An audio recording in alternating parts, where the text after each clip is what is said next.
वालेकुम अस्सलाम व रहमतुल्लाहि व बरकातुहू। आपका नाम क्या है?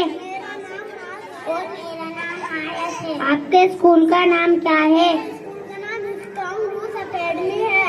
आप किस क्लास में पढ़ती हो? मैं LKG क्लास में पढ़ती हूँ। क्या आपको पता है आज कौन सा दिन है? जी हमें मालूम है, आज 15 अगस्त है।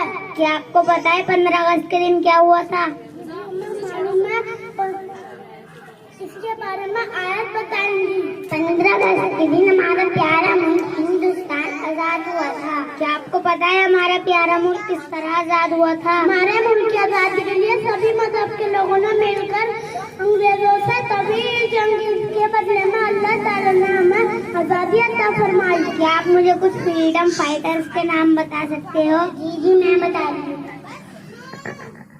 कैप्टन अब्बास साहब, फजल हक साहब, महात्मा गांधी जी, वलीउल्लाह साहब, बहादुर शाह जफर, चंद्रशेखर आजाद। माशाल्लाह, आपको तो बहुत अच्छा नॉलेज है। अब आप हमें इजाजत दीजिए।